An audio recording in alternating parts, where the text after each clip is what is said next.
गुजरात आणि महाराष्ट्र राज्याचा पालघर जिल्ह्याच्या हद्दीत सुरू असलेला सीमावाद मिटवण्यासाठी आता दोन्ही राज्यातील प्रशासनांकडून हालचाली सुरू करण्यात आल्या।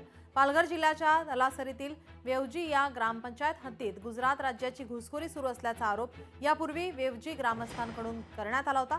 यानंतर आज गुजरात आणि महाराष्ट्रातील प्रशासनाकडून या ठिकाणी संयुक्त सीमा निश्चिती मोजणीला सुरुवात करण्यात आली आहे। तर सीमा काय हो, मुंबईच्या सीमेत घुसलेत गुजराती सगळे तिकडे येऊन आणि स्वतःचे मतदारसंघ बनवत आहेत। मला असं वाटतं याच्यावर मराठी माणसाचं लक्ष आहे आणि येणाऱ्या निवडणुकीमध्ये मराठी माणूस उत्तर देईल याला। असं कोणी बांबू ठोकून आतमध्ये आगे असेल तर त्याचं उत्तर महाराष्ट्र सरकारने दिलं पाहिजे। त्याचा गुजरात महाराष्ट्र असा वाद नाही, हा सामान्य वाद आहे। याला काही एखाद्या पक्षाशी जोडण्याची आवश्यकता नाही।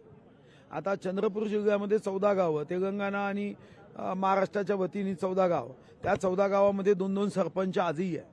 पण जेव्हा गावकऱ्यांना आपण विचारतो तर ते आग्रही नाहीत, कारण त्यांना दोन्हीकडच्या योजना घेता येत आहेत। त्याच्यामुळे ते म्हणतात की आम्हाला आनंदी आहे, तुम्ही काय एक फूल दो माली है तो हमको क्या चिंता है। मी स्वतः पालघरचा जिल्हा अध्यक्ष आहे, त्यामुळे मला हे प्रकरण नीट माहिती आहे।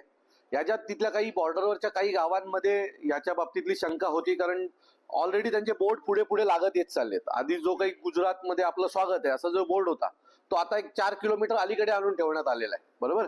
तर त्याच्या बाबतीत महाराष्ट्र नवनिर्माण सेनेचं देखील आंदोलन उभं राहील आणि तिथले जे स्थानिक आहेत त्यांचे जे काही म्हणणं आहे ते ऐकून असे जर चुकीच्या पद्धतीने बॉर्डरवर बॅनर लागणार असतील तर ते उखडून टाकण्याचं काम महाराष्ट्र नवनिर्माण सेना करेल।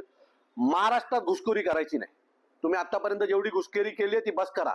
आता याच्या पुढे जर तुम्ही महाराष्ट्रात घुसखोरी करण्याचा प्रयत्न केला तर तुमच्या अंगावर महाराष्ट्र नवनिर्माण सेना गेल्याशिवाय राहणार नाही।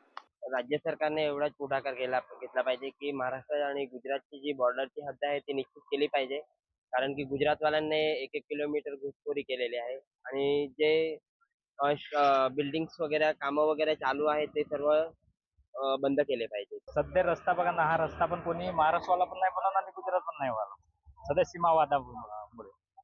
तर आम्हाला पण एवढी त्रास आहे ना सध्या। ही इमारत पण सध्या गुजरात आले, आता सध्या जोपर्यंत सीमा फिक्स नाही होत तोपर्यंत स्थगित ठेवायला पाहिजे दोन्ही राज्यांना बॉर्डरच्या विषयी। मोजणी आलेली ती का स्थगित? ते काल आले होते, गुजरातचे पण तहसील आले होते आणि महाराष्ट्राचे पण तहसील आले होते।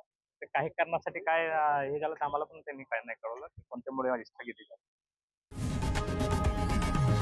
लोकशाही मराठी ऐका, पहा, जागरूक रहा।